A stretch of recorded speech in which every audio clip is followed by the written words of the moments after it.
Hello again, this is Ryan, and I'm going to talk to the new teachers a little bit more about PowerTeacher Pro. This video is specific to pre-K through 5 teachers as they do standards. In Emporia, we don't do traditional grading. At pre-K through 5, we do standards grading, and it's really a pretty easy process to enter grades. So here we go.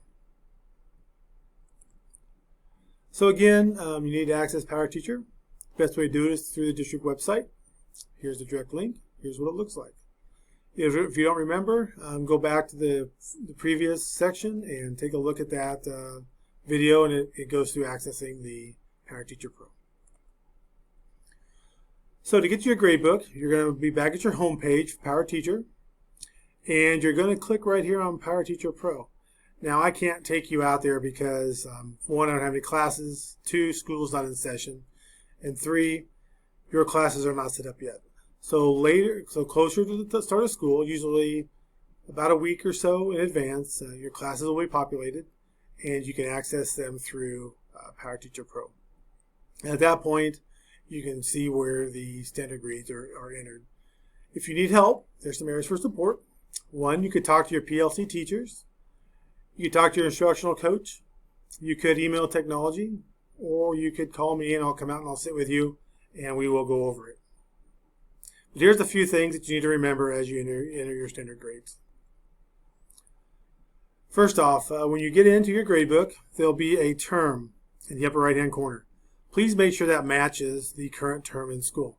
So when we start school, it'll be T1. Make sure that says T1. If it says Y1 in enter grades, there's a good chance you'll have to do your grades all over again. So make sure that says T1. On the left side of the screen, you'll see a menu. Click on A+ grading and click on standards, and then that'll allow you to then enter grades, standard grades.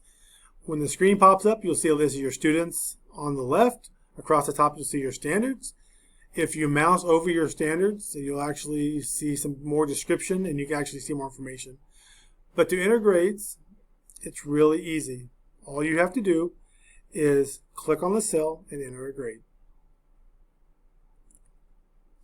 So when you click on the cell, you'll get a menu on the left side, on the right side that'll pop up, and it'll give you a choice. Most of our standards are 0 to 4, but there are also some special codes in there, like an asterisk and one for COVID-19. We may need to use that again, depending on how we start out the school year.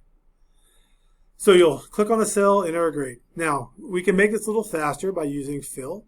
If you click on the top of the column and you right click, you'll be able to do the fill. The fill will allow you to fill scores for the whole column, and then if you need to change one or two, you just click on those cells and change them. And again, the teacher in your PLC are pretty good about this. They'll be able to help you. Or you can call and I'll come and help you as well. I'll be more than happy to sit with you and go over all this. So some things to remember. Make sure you select the correct class. Make sure you select the correct term. That's in the upper right. Click on the cell. You get a menu. You can actually enter the scores. Again, the scores are 4, 3, 2, 1. There's also some special codes in there like U's, C's, and N's for some standards. And you'll have an ability to enter a comment. There'll be a little C in there, and you can type up to like 250 or 500 characters. Comment. So if you need help, again, you can do PowerSource. There's really not a lot in there though for standard grades in PowerSource. So your best bet would probably to check with your PLCs and other teachers in your grade level. You can also put in a work order, or you can call me. Again, this is Ryan, and I'm happy to share pre-K through 5 standard grading information.